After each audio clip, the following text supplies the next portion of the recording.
السلام علیکم. کاشان بصیرت کے یوٹیوب چینل پہ آپ کو خوش آمدید کہتے ہیں. پاکستان کے اندر اپنی نوعیت کا ایک منفرد یوٹیوب چینل جس پر مختلف موضوعات جیسا کہ تاریخ، فلسفہ، سیاست، اخلاقیات، عقائد اور عالمی شہرت یافتہ مصنفین جیسا کہ شہید مرتضیٰ مطہری، امام خمینی، سید علی خامنائی، آیت اللہ کاظم قزوینی کی شرح آفاق تصنیفات دستیاب ہیں. کاشان بصیرت کے یوٹیوب چینل کو سبسکرائب کر کے قافلہ بصیرت کا حصہ بنیے. آج کی کتاب شیعہ والحاکمون، جس کا اردو ترجمہ شیعہ اور جابر حکمران، زوار حسین مرحوم ولد غلام حسن مرحوم کے خاندان نے سیمی زوار کی آواز میں ریکارڈ کروائی ہے. درخواست ہے ان کے لیے رحم اللہ الکار الفاتحہ، 1 مرتبہ سورہ الحمد اور 3 مرتبہ سورہ توحید پڑھ کے ان کی روح کو اصال فرمائیے. بہت شکریہ. بسم اللہ الرحمن الرحیم. السلام علیکم سامعین، امید ہے آپ سب خیریت سے ہوں گے. ہم کاشان بصیرت یوٹیوب چینل پر جس کتاب کو مل کر پڑھ رہے ہیں اس کا نام ہے شیعہ اور جابر حکمران، اور یہ ہے ریڈنگ کا پارٹ نمبر 22. پیج نمبر 330 سے ریڈنگ کا آغاز کرتے ہیں. یہ ہے ضمیمہ نمبر 1 اور ہیڈنگ ہے امام علی علیہ السلام کا خطبہ بسلسلہ عید غدیر.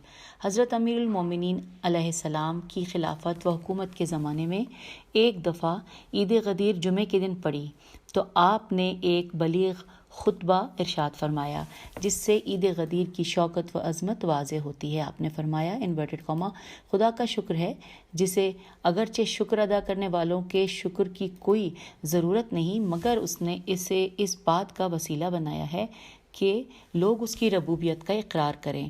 اور ساتھ ساتھ لکھا ہے کہ اشہد ان لا الہ الا اللہ وحدہ لا شریک لہ واشہد ان محمد عبدہ ورسولہ. اللہ نے روز ازل حضرت محمد صلی اللہ علیہ وآلہ وسلم کو انہیں اپنے علم کے ساتھ ساری مخلوق میں سے چن لیا اور پیغمبروں کے درمیان بھی انہیں اونچا رتبہ بخشا تاکہ وہ پروردگار کی طرف سے لوگوں کو بعض کام کرنے کا حکم دیں اور بعض کاموں سے روکیں. خدا نے اپنے احکام کو پہنچانے کے لیے انہیں اپنا نمائندہ قرار دیا، کیونکہ خدا آنکھوں سے دکھائی نہیں دیتا، نیز دلوں اور وہم و گمان کی پیچیدہ تہوں میں نہیں سماتا. بلا شبہ اللہ ملک الجبار کے سوا کوئی خدا نہیں ہے. خدا نے حضرت محمد صلی اللہ علیہ وآلہ وسلم کی نبوت کے اقرار کو اپنی الوحیت کے اعتراف کے ساتھ منسلک کر دیا ہے اور انہیں ایسا خاص شرف عطا کیا ہے کہ جس تک کسی دوسرے کی رسائی نہیں ہو سکتی.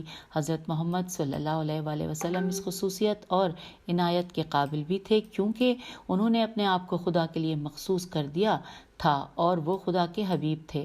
بلا شبہ جو شخص ہر لحظہ رنگ بدلتا ہے وہ یہ خصوصیت حاصل نہیں کر سکتا، اور جو دل ہر گمان کا شکار ہو جائے وہ خدا کی محبت کے رتبے تک نہیں پہنچ سکتا. خدا نے ہمیں حکم دیا ہے کہ ان پر درود و سلام بھیجیں تاکہ ان کی عزت بلند ہو، اور یہ عمل درود بھیجنے والے کی دعا قبول ہونے کا موجب بھی بنے.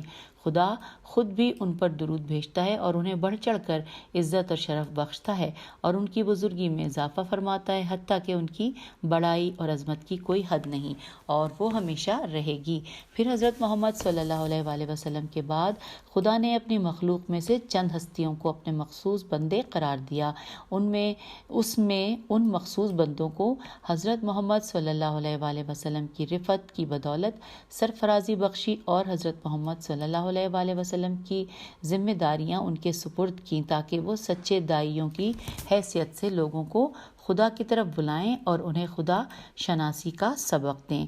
ہر زمانے اور ہر دور میں اس گروہ میں سے کوئی نہ کوئی موجود ہوتا ہے. خدا نے انہیں ازل میں پیدا کیا، انہوں نے نور کی شکل میں اس کی تعریف کے لیے زبان کھولی اور اس کے شکر اور تعریف نے ان کے دلوں میں جگہ پائی.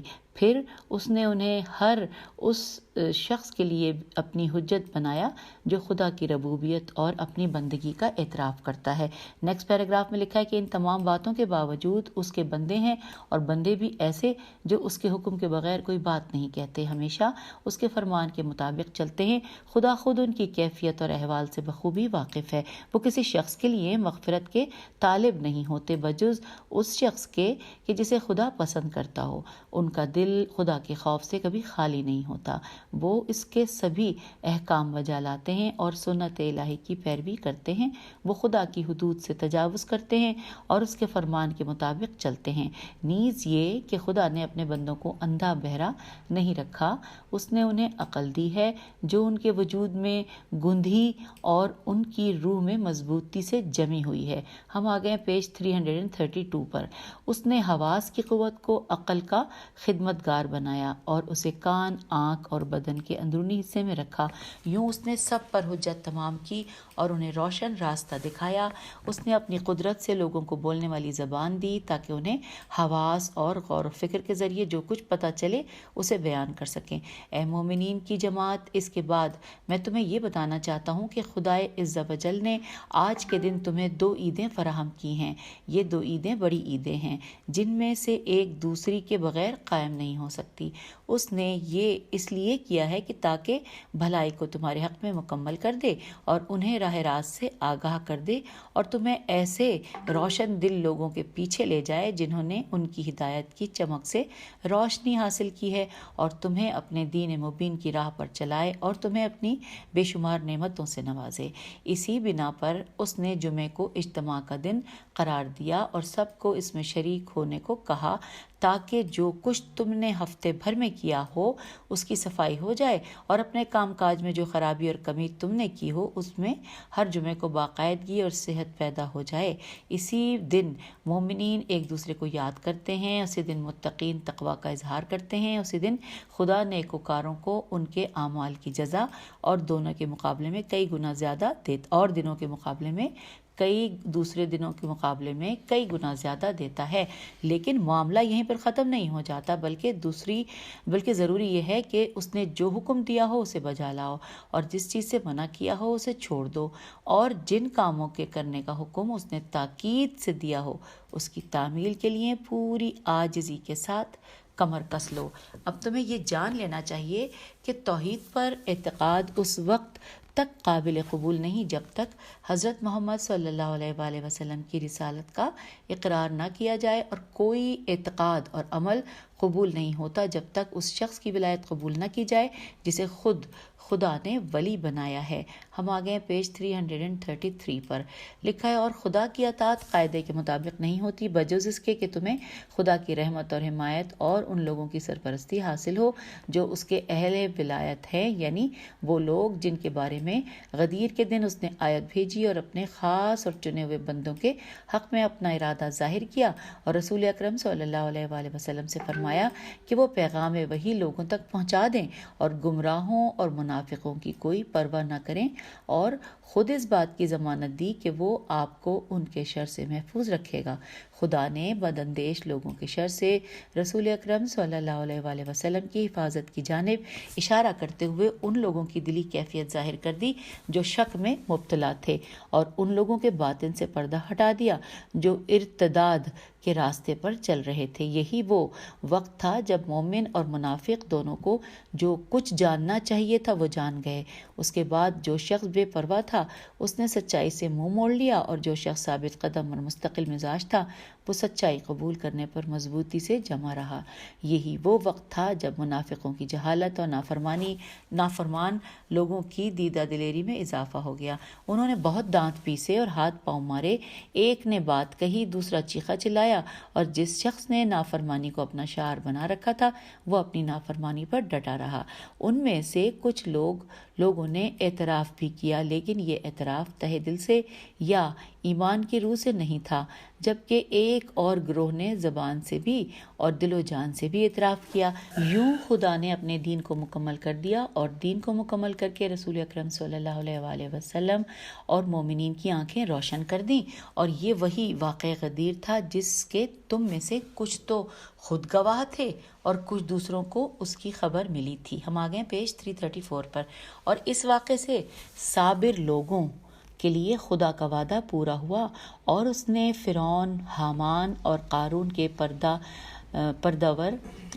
پروردہ لوگوں اور ان کی سپاہ اور تخت گاہ کو تباہ کر دیا. لیکن ایک گمراہ گروہ بچ گیا جو حالات خراب کرنے میں کوئی دقیقہ فروگزاشت نہیں کرتا، انہیں بھی خدا اپنی انہی جگہوں میں قابو کرے گا اور ان کے آثار تباہ کر دے گا اور ان کی نشانیاں مٹا دے گا، اور اس کے بعد ان کے دلوں کو افسوس اور دکھ سے بھر دے گا، اور انہیں ایسے گروہ میں شامل کر دے گا جن کے ہاتھ اس نے کھلے رکھے اور ان کے بدن مضبوط بنائے اور انہیں طاقت دی، حتیٰ کہ اپنے اختیار اور خدا کی نعمتوں کا غلط استعمال کر کے انہوں نے خدا کے دین کو دگرگوں کر دیا اور اس کے احکام کو الٹ پلٹ کر کے رکھ دیا، اور بہت جلد لیکن مناسب وقت پر خدا اپنے دشمنوں پر فتح پائے گا، اور خدا لطیف اور خبیر ہے۔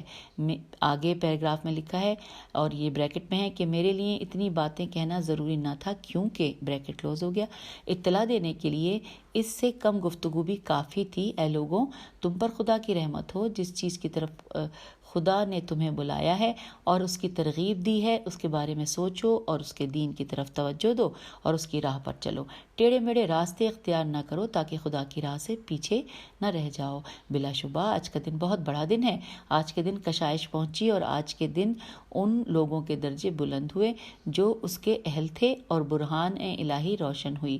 ہاں، آج سچ کو اجاگر کرنے اور مقام مقدس معصوم پیشوا کے بارے میں کھل کر با نس کے حوالے سے گفتگو کرنے کا دن ہے۔ اس لائن کو دوبارہ پڑھ لیتے ہیں کہ ہاں، آج سچ کو اجاگر کرنے اور مقام مقدس اور بریکٹ میں لکھا ہے معصوم پیشوا کے بارے میں کھل کر اور نس کے حوالے سے گفتگو کرنے کا دن ہے۔ آج کا دن دین کے مکمل ہونے کا دن ہے، آج کا دن تجدید عہد کا دن ہے۔ ہم آ گئے پیج 335 پہ۔ آج کا دن دین کے مکمل ہونے کا دن ہے، آج کا دن تجدید عہد کا دن ہے، آج کا دن گواہی اور گواہوں کا دن ہے، آج کا دن نفاق کی اصلیت ظاہر کرنے کا دن ہے، آج کا دن ایمان کی حقیقتیں بیان کرنے کا دن ہے، آج کا دن شیطان کی ناک رگڑنے کا دن ہے، آج کا دن وہ دن ہے جس دن حق کا فیصلہ کرنے کا وعدہ کیا گیا ہے، آج کا دن وہ دن ہے جسے بلندی کی جانب مائل لوگوں نے بھلا دیا ہے، اور آج کا دن راستے کی نشاندہی اور ہدایت کا دن ہے، آج کا دن لوگوں کو آزمانے کا دن ہے، آج کا دن رہنماؤں کی جانب رہنمائی کرنے کا دن ہے، آج کا دن پوشیدہ مقاصد کو ظاہر کرنے، منصوبہ بندی اور دوسروں کی تیاریوں کا دن ہے، آج کا دن رہبران دین کے ناموں کی تصریح کا دن ہے۔ بریکٹ میں لکھا ہے امام علیہ السلام نے اس دن کے بارے میں اور بھی باتیں کی اور فرمایا کہ اب تم اپنے اعمال کے سلسلے میں خدائے عز و جل کی طرف دھیان رکھو اور اس سے بچے رہو اور اس کے ساتھ مکر و فریب نہ کرو، خدا کی توحید پر اعتقاد رکھ کر اور اس شخص کی اطاعت کر کے کہ جس نے تمہیں اس کی اطاعت کا حکم دیا ہے، قرب الہی حاصل کرنے کی کوشش کرو، گمراہی کا راستہ چھوڑ دو اور ان لوگوں کی پیروی نہ کرو جو گمراہ ہو گئے اور جنہوں نے دوسروں کو بھی گمراہ کیا۔ خدا نے ایک گروہ کی مذمت کرتے ہوئے اپنی کتاب میں بتایا ہے کہ وہ کہتے ہیں کہ ہم نے اپنے سرداروں اور بڑوں کا کہنا مانا اور انہوں نے ہمیں گمراہ کر دیا۔ اے ہمارے پروردگار، ان لوگوں پر دوہرا عذاب نازل کر اور ان پر بڑی سے بڑی لعنت کر۔ پیج 336 پر آ گئے ہیں۔ پھر لکھا ہے سورہ احزاب کی آیت نمبر 67 اور 68، یہ یہاں پہ بریکٹ میں حوالہ لکھا تھا۔ پھر آگے لکھا ہے کہ اور خدا یہ بھی فرماتا ہے کہ اب یہاں پہ جو ہے یہ بھی ہم ترجمہ پڑھنے جا رہے ہیں کہ جب یہ لوگ جہنم میں باہم جھگڑیں گے تو جو لوگ اشکبار کرتے تھے تو ان کے پیرو ان سے کہیں گے کہ ہم تمہارے تابع تھے تو کیا تم عذاب کا کچھ حصہ ہم سے ہٹا سکتے ہو؟ اور یہاں پر بریکٹ میں حوالہ ہے سورہ مومن کی آیت نمبر 47 جو ہم نے ابھی جس کا ترجمہ پڑھا۔ پھر لکھا ہے کہ اور جب سب لوگ خدا کے سامنے کھڑے ہوں گے تو زیر دست اپنے زبردست لوگوں سے کہیں گے کہ ہم تو تمہارے تابع تھے، کیا تم آج خدا کا کچھ عذاب ہم سے ہٹا سکتے ہو؟ اور یہ ہے حوالہ سورہ ابراہیم کی آیت نمبر 21 کا۔ پھر نیکسٹ پیراگراف میں لکھا ہے کہ کیا تم جانتے ہو کہ استکبار کیا چیز ہے؟ یہ استکبار کا ورڈ جو ہے الف سین تے کاف بے الف رے یہ انورٹڈ کاما میں ہے۔ تو کیا تم جانتے ہو کہ استکبار کیا چیز ہے؟ استکبار اس امام کی اطاعت کا ترک کرنا ہے کہ جس کی اطاعت کرنے کا خدا نے حکم دیا ہے، اور اس شخص کے سامنے اکڑ کر کھڑا ہونا ہے جس کے بارے میں خدا چاہتا ہے کہ لوگ اس کی پیروی کریں۔ قرآن مجید میں اس قسم کے متکبر لوگوں کی بہت سی داستانیں بیان کی گئی ہیں، اور اگر انسان ان آیات پر غور و فکر کرے تو یہ اسے برے راستے سے باز رکھتی ہیں اور سبق آموز ہیں۔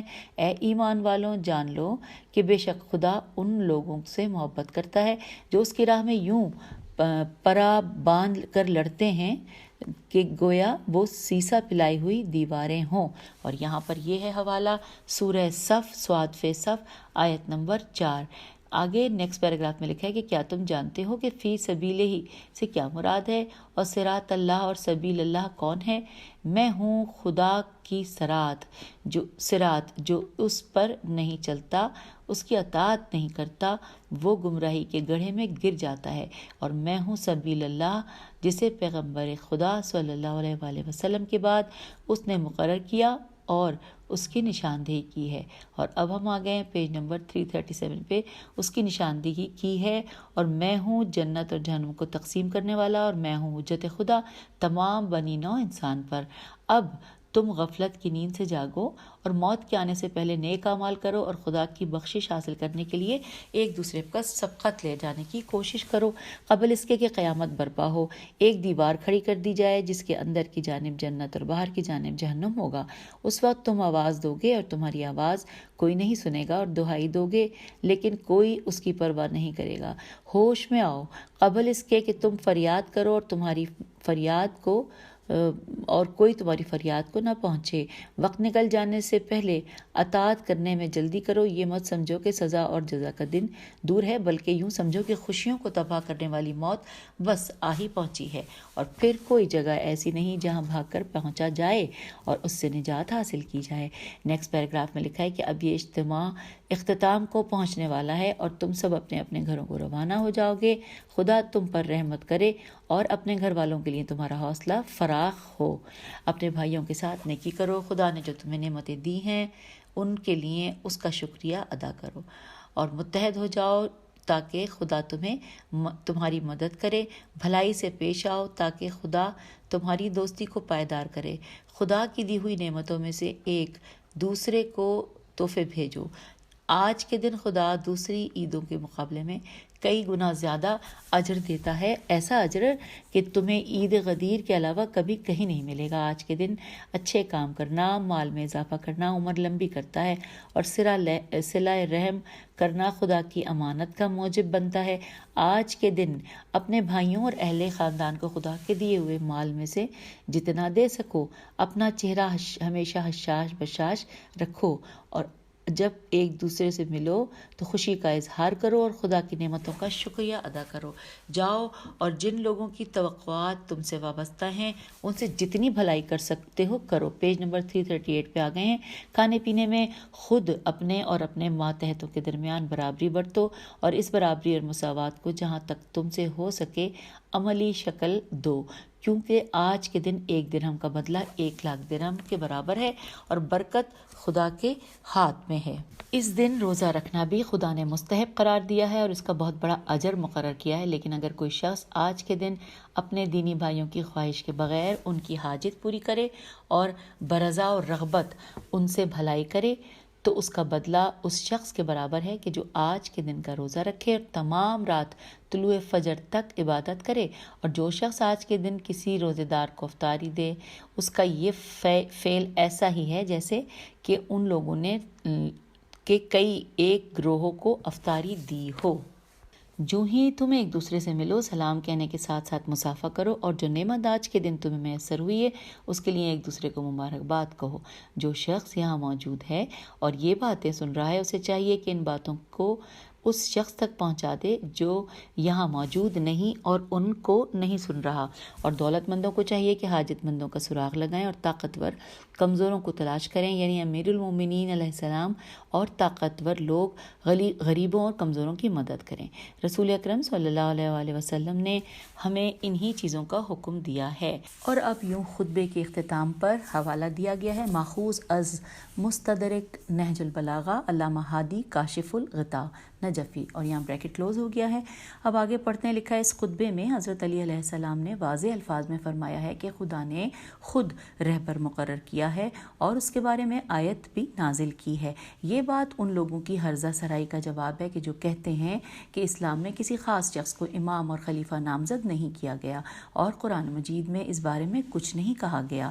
ہم آگے ہیں پیج 339 پہ۔ یوں وہ اسلام کو ایک ایسے دین کی حیثیت سے پیش کرتے ہیں کہ جس میں سیاسی فلسفے کا کوئی وجود نہیں۔ اب سوال یہ ہے کہ قرآن اور اسلام اور آیات کی کیفیت اور شان نزول کے متعلق کون زیادہ علم رکھتا ہے؟ امام علی علیہ السلام یا کوئی متکلم یا دربار خلافت سے وابستہ کوئی قاضی القضاء یا کوئی یہودی مستشرق یا تاریخ ادبیات کا کوئی پروفیسر یا پھر معاشرتی حقوق کا کوئی ڈاکٹر یا اسلام سے ناواقف عمرانیات کا کوئی نام نہاد محقق؟ در حقیقت رسول اکرم صلی اللہ علیہ وآلہ وسلم سے امام مہدی علیہ السلام اور ان کے انقلاب کے بارے میں جو کچھ روایت کیا گیا ہے اور مسلمان دنیا کے مستقبل اور امام مہدی علیہ السلام کی عادلانہ حکومت کے قیام کے متعلق جو اعتقاد رکھتے ہیں وہ شہر غدیر، یہ انورٹڈ کاما میں لفظ ہے، وہ شہر غدیر کا قیام عمل میں لانا ہے۔ سچے مسلمانوں اور قرآنی حکومت پر اعتقاد رکھنے والوں کا ہر روز اور ہمیشہ یہ فرض ہے کہ وہ ہر نسل کے لیے ہر عہد میں اس شہر کو تشکیل دینے کی کوشش کریں اور جو کچھ امام مہدی علیہ السلام کو قائم کرنا ہے وہ خود ان کا دینی فریضہ ہے جسے وہ اپنے ظہور کے زمانے میں انجام دیں گے۔ ارشاد باری تعالیٰ ہے کہ واللہ غالب علی امرہ اللہ، تو اپنے کام پر ہر طرح غالب اور قادر ہے۔ در حقیقت بعثت، غدیر، عاشورہ اور مہدی علیہ السلام اسلام کی عمارت کی 4 حقیقی سمتیں ہیں جو امام مہدی علیہ السلام کے زمانے میں ساری دنیا پر محیط ہوں گی۔ حوالہ ہے نیچے، حوالہ تو نہیں ہے لیکن لکھا ہے مفاتیح الجناح میں ہے کہ روز جمعہ اور روز جمعہ اور روز غدیر، اور یہاں پہ انورٹڈ کاما میں لکھا ہے کہ دعائے نتبہ پڑھنا مستحب ہے۔ اس جملے کو دوبارہ دہرا لیتے ہیں کہ مفاتیح الجناح میں ہے کہ روز جمعہ اور روز غدیر دعائے نتبہ پڑھنا مستحب ہے۔ یہ ہم نے مکمل کر لیا۔ اب ہم پیج نمبر 340 پر آ گئے ہیں اور یہاں پر آغاز ہو رہا ہے ضمیمہ نمبر 2 کا، اور اس کی ہیڈنگ ہے اسلامی افکار میں فکر اہل بیت علیہ السلام کی پختگی، اور بریکٹ میں نام لکھا ہے شیخ عباس علی براتی، بریکٹ کلوز ہو گیا۔ آئیے پڑھتے ہیں، لکھا ہے مسلمان ہمیشہ سے اسلامی عقائد کی گفتگو و جستجو کرتے آئے ہیں اور کرتے رہیں گے۔ اس جستجو میں وقت گزرنے کے ساتھ ساتھ اعتقادی اختلاف پیدا ہوا اور کئی فرقے پیدا ہو گئے، لیکن سب فرقے اس بات پر ایمان رکھتے ہیں کہ اسلام کا سرچشمہ قرآن اور حدیث ہے۔ دین کے سرچشمے میں متحد ہونے کے باوجود اس اختلاف کی کئی وجوہات ہیں جن میں حسب ذیل اسباب کو بڑی اہمیت حاصل ہے۔ نمبر 1 بحث و اجتہاد کے طریقہ کار میں اختلاف۔ نمبر 2 بدعات اور غلط تعویلات۔ نمبر 3 جہالت اور نصوص سے عدم واقفیت۔ نمبر 4 قبائلی اختلافات اور سیاسی خواہشات، اور نمبر 5 ہے مسلمان ہونے والے علماء یہود و نصارہ کا جھوٹی روایات گڑھ کر اسلام میں تخریب کاری کرنا۔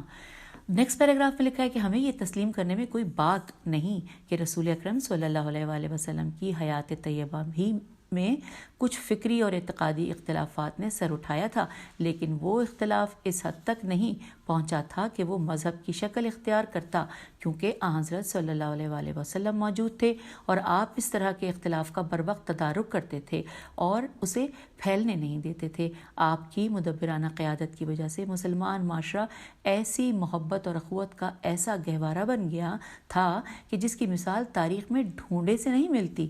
ہم آگے ہیں پیج 341 پہ۔ رسول اکرم صلی اللہ علیہ وآلہ وسلم کی حیات طیبہ ہی میں صحابہ کی اولاد کا مسئلہ تقدیر پر اختلاف پیدا ہوا تھا، اور یہ اتنا بڑھ گیا تھا کہ باقاعدہ بحثیں ہوتی تھیں۔ جب رسول اکرم صلی اللہ علیہ وآلہ وسلم نے ان کی صدائیں سنی تو گھر سے باہر تشریف لائے اور انہیں اس سے منع فرمایا۔ کتب حدیث میں اس کا تذکرہ موجود ہے، جیسا کہ احمد بن حنبل نے عمرو بن شعیب سے اس نے اپنے والد سے اور اس نے اپنے والد سے روایت کی ہے کہ ایک دن رسول اکرم صلی اللہ علیہ وآلہ وسلم گھر سے باہر تشریف لائے تو لوگ مسجد میں تقدیر کے موضوع پر بحث کر رہے تھے۔ راوی کا بیان ہے کہ ان کی گفتگو سن کر آپ کا چہرہ سرخ انار کے دانوں کی طرح ہو گیا اور آپ نے ان سے کہا کہ تمہیں کیا ہو گیا ہے؟ بعض آیات کو بعض پر مار رہے ہو؟ تم سے پہلی امتیں بھی اسی وجہ سے ہلاک ہوئی تھیں۔ اور یہاں پر حوالے میں بریکٹ میں ہے مسند احمد بن حنبل جلد نمبر 3 صفحہ نمبر 128 اور یہاں پہ پھر بریکٹ کلوز ہو گیا۔ پھر لکھا ہے قرآن اور حدیث میں اصول عقائد کی بنیادوں کا تذکرہ موجود ہے، لیکن رسول اکرم صلی اللہ علیہ وآلہ وسلم کی رحلت کے بعد کچھ ایسے سوال منظر عام پر آئے کہ جن کا قرآن و حدیث میں واضح جواب موجود نہیں تھا، چنانچہ استنباط و اجتہاد کی ضرورت محسوس کی گئی اور عقیدہ و شریعت میں اجتہاد کا حق فقہا و مجتہدین کے سپرد کیا گیا۔ یہی وجہ ہے کہ ہمیں بعض اعتقادی مسائل میں صحابہ کے مابین اختلاف دکھائی دیتا ہے۔ رسول اکرم صلی اللہ علیہ وآلہ وسلم کی زندگی میں اختلاف اور آپ کی وفات کے بعد کے اختلاف میں بڑا فرق ہے۔ آپ کی زندگی میں اگر کہیں اختلاف پیدا ہوتا ہے تو آپ اس کا فیصلہ کر کے اسے ختم کر دیتے تھے، اور یہاں پر اس کو دوبارہ پڑھ لیتے ہیں۔ رسول اکرم صلی اللہ علیہ وآلہ وسلم کی زندگی میں اختلاف اور آپ کی وفات کے بعد کے اختلاف میں بڑا فرق تھا۔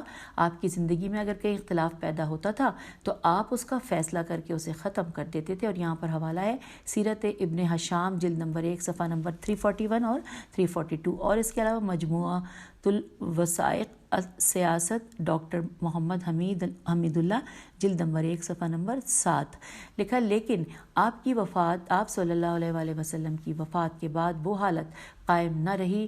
حکمران کسی صحابی یا چند صحابہ کے اجتہاد کی سرپرستی کرتے تھے، لہٰذا اختلاف ختم نہیں ہوتا تھا، کیونکہ کئی صحابہ کے نظریات ان اصحاب کے نظریات سے ہم آہنگ نہیں تھے۔ اب ہم آ گئے ہیں پیج 342 پر۔ ہم آہنگ نہیں تھے۔ بطور مثال حسب ذیل 2 معاملات کو ہی دیکھ لیتے ہیں۔ نمبر 1، رسول اکرم صلی اللہ علیہ وآلہ وسلم کی جانشینی اور امامت کبریٰ کا مسئلہ، اور اس کا حوالہ ہے اشعری کی مقالات الاسلامین و اختلاف المعلمین یا مسلمین لکھا ہے، یہ انک کی وجہ سے سمجھ میں نہیں آ رہا، جلد نمبر 1 صفحہ 34 اور 39، اور ابن حزم کی الفصل فی الملل والاہواء والنحل اور جلد نمبر 2 صفحہ نمبر 111، اور احمد امین مصری کی کتاب فجر الاسلام۔ یہاں پر یہی کچھ حوالہ جات دیے ہوئے ہیں، اور ہم اس کے بعد دوبارہ سے وہیں پہ چلیں گے جہاں سے حوالہ پڑھنے کے لیے ہم نے حاشیے میں رخ کیا تھا، کہ جب ہم نے یہ کہا تھا کہ بطور مثال حسب ذیل 2 معاملات کو ہی دیکھ لیجئے۔ پہلا، رسول اکرم کی جانشینی اور امامت کبریٰ کا مسئلہ، اس کا ہم نے حوالہ پڑھ لیا حاشیے میں۔ دوسرا ہے مانعین میم الف نون عین یہ نون، مانعین زکوٰۃ کو قتل کرنے اور مرتد قرار دینے کا مسئلہ۔ اب لکھا ہے الغرض اس طرح کے مسائل مختلف کلامی اور اعتقادی مذاہب کے فروغ کا ذریعہ بنے ہیں، چنانچہ ان مذاہب کے استدلال اور استنباط کے لیے جن نظریات نے جنم دیا وہ یہ ہیں۔ اب جو نظریات نے جنم دیا ہے وہ نمبر وار یہاں پہ بتائے گئے ہیں۔ سب سے پہلا کیونکہ پوائنٹ ہے نمبر 1، اس کو پڑھتے ہیں۔ لکھا ہے محض نقلی استدلال، یہ اس کی ہیڈنگ ہے۔ لکھا ہے احمد بن حنبل اپنے دور میں اس طرز فکر کے امام تھے، اور آج اہل حدیث اس طرز فکر کی نمائندگی کر رہے ہیں، جو اپنی ذمہ داری صرف یہی قرار دیتے ہیں کہ روایات کی میراث کی حفاظت کریں، انہیں روایات کے مطالب کی گہرائی سے اور صحیح و سقیم کی پہچان سے کوئی غرض نہیں ہے۔ فی زمانہ اس طرز فکر کے حامل سلفی کہلاتے ہیں۔ حنبلی اپنی فقہ میں بھی اسی طرز فکر کے قائل ہیں۔ ان کی نظر میں دینی مسائل پر غور و فکر کرنا حرام ہے، اور ان کے متعلق سوال کرنا بدعت اور ان میں بحث کرنا بدعت پسندی کا درجہ رکھتی ہیں۔ انہوں نے درس حدیث کو اپنے لیے ضروری لیکن غور و فکر کو حرام قرار دیا ہے۔ وہ اسے اتباع الف تے بے الف عین، اور یہ انورٹڈ کاما میں لکھا ہے کہ وہ اسے اتباع اور اس کے سوا ہر طرز کو بدعت پسندی کہتے ہیں۔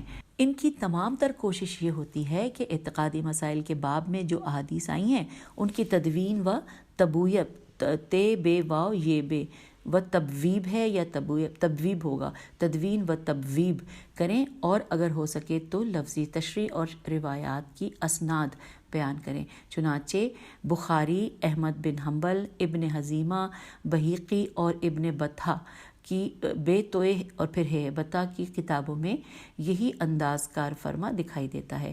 ان لوگوں کی شدت پسندی کا اندازہ اس بات سے بخوبی لگایا جا سکتا ہے کہ انہوں نے اعتقادی مسائل میں علم کلام اور عقلی سوچ کو حرام قرار دیا ہے، یہاں تک کہ ابن قدامہ نے رسالہ تحریم النظر فی علم الکلام بھی لکھی ہے۔ ہم آ گئے ہیں صفحہ نمبر 343 پر اور اب ہم آگے کی طرف بڑھ رہے ہیں۔ لکھا ہے امام احمد حنبل کہا کرتے تھے کہ علم الکلام کا حامل شخص کبھی نجات نہیں پائے گا، اور جو شخص علم الکلام کا شائق ہوگا اس کے دل میں منافقت ضرور ہوگی۔ انہوں نے علم کلام کی پرزور مذمت کی ہے، اور ان کی شدت پسندی کا اندازہ اس بات سے لگایا جا سکتا ہے کہ انہوں نے حارث محاسبی سے قطع تعلق کر لیا تھا، حالانکہ حارث ایک زاہد اور پرہیزگار آدمی تھا۔ اس قطع تعلق کی وجہ یہ تھی کہ حارث نے اہل بدعت کے خلاف ایک کتاب لکھی تھی جس پر تنقید کرتے ہوئے احمد حنبل نے کہا تھا کہ انورٹڈ کاما کے تم پر افسوس ہے کہ تم نے اپنی کتاب میں پہلے اہل بدعت کا تذکرہ کیا ہے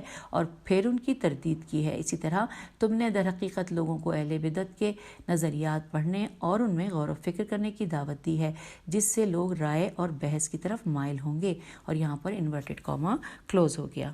اب لکھا ہے کہ امام احمد بن حنبل اتنے شدت پسند تھے کہ کہا کرتے تھے کہ انورٹڈ کاما کہ علماء متکلمین بے دین ہیں، انورٹڈ کاما کلوز۔ پھر لکھا ہے زعفرانی کا بیان ہے کہ امام شافعی کا فیصلہ تھا انورٹڈ کاما متکلمین کو کوڑے مارے جائیں اور پھر قبائل میں پھرایا جائے تاکہ لوگوں کو معلوم ہو کہ قرآن اور حدیث کو چھوڑ کر علم کلام والوں کی یہی سزا ہے، انورٹڈ کاما کلوز۔ پھر لکھا ہے سلفی سین لام فے چھوٹی شروع ہی سے اس نظریے کے قائل رہے ہیں، وہ ہمیشہ اس بات کے مدعی رہے ہیں کہ صحابہ باقی لوگوں کی بنسبت حقائق کو بہتر طور پر جانتے تھے اور دوسروں کی بنسبت الفاظ کی ترتیب سے بھی زیادہ آشنا تھے، مگر اس کے باوجود انہوں نے بہت سے مسائل میں سکوت کیا تھا کیونکہ انہیں معلوم تھا کہ ان مسائل سے برائیاں جنم لیں گی، اور رسول اکرم صلی اللہ علیہ وآلہ وسلم نے بھی فرمایا تھا کہ ترجمہ میں پڑھ رہی ہوں کہ یعنی زیادہ بحث مباحثہ کرنے والے ہلاک ہوئے، زیادہ بحث مباحثہ کرنے والے ہلاک ہوئے، زیادہ بحث مباحثہ کرنے والے ہلاک ہوئے۔ یہ بات 3 دفعہ کہی گئی تھی، اور اس کا حوالہ ہم پڑھ لیتے ہیں۔ اس کا حوالہ ہے حاشیے میں ڈاکٹر عبدالحلیم محمود کی کتاب التوحید الخالص اور الاسلام و العقل، صفحہ نمبر 4 سے لے کے 20 تک، یا 4 اور 20 ہیں۔ چلیے جی ہم آگے پیج نمبر 344 پہ لکھا ہے سلفی خدا کے متعلق تجسیم و تشبیہ کا عقیدہ رکھتے تھے۔ یہ لوگ تقدیر کا یہ معنی کرتے تھے کہ انسان کسی بھی طور سے آزاد نہیں ہے اور وہ ہر لحاظ سے مجبور محض ہے۔ اب یہاں پر حوالہ ہم دیکھ لیتے ہیں، یہ ہے صابونی ابو عثمان اسماعیل کی کتاب رسالت عقیدۃ السلف و اصحاب الحدیث فی الرسائل المنیزہ، اور اس کے بعد ہم آگے پڑھتے ہیں۔ لکھا ہے کہ اس گروہ نے عقیدے میں تقلید کو جائز اور غور و فکر کو حرام قرار دیا۔ ڈاکٹر احمد محمود صحبی رقم دراز ہیں کہ عقیدے میں تقلید نہ تو ممکن ہے اور نہ ہی جائز، جبکہ عبید اللہ بن حسن عنبری حشویہ اور تعلیمیہ، جو اب یہاں پہ جہاں حشویہ اور تعلیمیہ ہے اس میں ہمیں حوالہ پڑھنا ہے، جو کہ ساتھ لکھا ہوا ہے کہ آمدی الاحکام فی اصول الاحکام جلد نمبر 4 صفحہ نمبر 300، یہ یہاں پہ ملے گی یہ گفتگو۔ اور ساتھ ساتھ اس جملے کو مکمل کرتی ہوں کہ جبکہ عبید اللہ بن حسن عنبری حشویہ و تعلیمیہ، یہ ہم نے حاشیہ میں پڑھ لیا، اس میں لکھا ہے اور پھر لکھا ہے نیز رازی نے المحصل میں اس کی مخالفت کی ہے، جبکہ جمہور علماء کا نظریہ ہے کہ عقیدے میں تقلید جائز نہیں ہے۔ اب جہاں پہ یہ لکھا ہے نیز رازی والی بات ہے، اس میں حوالہ دیا گیا ہے، اور اس حوالے میں لکھا ہے کہ شوکافی ارشاد الفحول صفحہ نمبر 366 اور 367۔ آئیے آگے کی طرف چلتے ہیں۔ لکھا ہے نیکسٹ پیراگراف میں کہ شرح ترتیب میں اسناد ابو اسحاق لکھتے ہیں کہ علماء حق کا اس امر پر اجماع ہے کہ عقیدے میں تقلید جائز نہیں ہے۔ امام الحرمین نے اپنی کتاب الشامل میں لکھا ہے کہ حنبلیوں کے علاوہ اصول دین میں تقلید کا کوئی بھی قائل نہیں ہے، لیکن امام شوکانی نے اس اجماع سے اختلاف کرتے ہوئے کہا ہے کہ عقائد کو دلیل و برہان سے جاننا تکلیف مالا یطاق ہے، تکلیف مل اتاق ہے۔ اور میں ہجے کر دیتی ہوں، تے کاف لام یہ فے، پھر میم الف لام الف یہ توئے الف قاف ہے، اور ہر شخص اس کی اہلیت اور طاقت نہیں رکھتا۔ بعد میں شوکانی نے ان علماء کے دلائل کی تردید کی جو اصول دین میں تقلید کے قائل نہیں ہیں۔ ہمیں شوکانی کے اس مقالے پر شدید تعجب ہے۔ شوکانی کہتے ہیں کہ اصول دین کو دلیل و برہان سے ماننا اس امت پر ظلم کے مترادف ہے۔ یہ ایسی تکلیف ہے جو ان کی اہلیت و طاقت سے زیادہ ہے۔ بہت سے صحابہ چونکہ درجہ اجتہاد پر فائز نہیں تھے، اس لیے انہوں نے اصول دین میں بھی تقلید کی تھی۔ اب ہم آگئے ہیں پیج نمبر 345 پہ، لکھا ہے امت کے افراد کی اکثریت کے لیے اصول عقائد میں غور و فکر کرنا حرام ہے، اور یہ جہالت و ضلالت کا پیش خیمہ ہے، اور اس کا حوالہ ہے امام الجومینی الارشادانی قواتے الدلت صفحہ نمبر 25، اور امام غزالی الجام العوام ان علم الکلام صفحہ نمبر 66 اور 67، اور ڈاکٹر احمد محمود صحبی علم الکلام جلد نمبر 1۔ تو یہ ہم نے جان لیا حوالہ۔ اب آگے چلتے ہیں، نیکسٹ پیراگراف میں لکھا ہے کہ یہ طرز فکر رکھنے والے علم منطق کا پڑھانا حرام جانتے ہیں اور اسے معرفت بشر تک پہنچنے کا وسیلہ تسلیم نہیں کرتے، جبکہ علم منطق دلیل اور برہان کا علم ہے اور اس میں دلائل کی تنظیم کا طریقہ بیان کیا جاتا ہے۔ اس علم کے بنیادی اصول ارسطو نے اپنی کتاب الارغانون میں بیان کیے تھے اور انہیں میزان کا نام دیا تھا۔ روایات پرست گروہ علم منطق کی ناکامی کے لیے یہ دلیل پیش کرتا ہے کہ کندی، فارابی، ابن سینا، غزالی، ابن باجہ کی ہجے بے الف جیم ہے، ابن طفیل اور ابن رشد رے شین دال رشد عالم اسلام کے مشہور مفکر اور علم منطق کے ماہر تھے۔ اگر علم منطق کسی صحیح نتیجے پر پہنچانے میں معاون ہوتا تو ان میں باہمی اختلاف نہ ہوتا، جبکہ علم منطق سے آراستہ ہونے کے باوجود ان کے افکار و آراء میں شدید اختلاف پایا جاتا ہے۔ اس لیے منطق کو حق و باطل کی میزان قرار نہیں دیا جا سکتا۔ نیکسٹ پیراگراف میں ہے کہ یہ گروہ اپنے ابتدائی ادوار میں اسی سوچ کا حامل رہا اور اس نے علم کلام اور علم منطق کی شدید مخالفت کی، لیکن بعد کے میں اسے حالات سے مجبور ہو کر اپنے موقف سے پیچھے ہٹنا پڑا۔ مثلا جب ہم اس گروہ کے ایک اور سرخیل ابن تیمیہ کو دیکھتے ہیں تو ہمیں اس کے اندر علم کلام کے متعلق کافی لچک دکھائی دیتی ہے۔ وہ علم کلام کو مطلقاً حرام قرار نہیں دیتا، بلکہ یہ کہتا ہے کہ بوقت ضرورت علم کلام حلال ہو جاتا ہے۔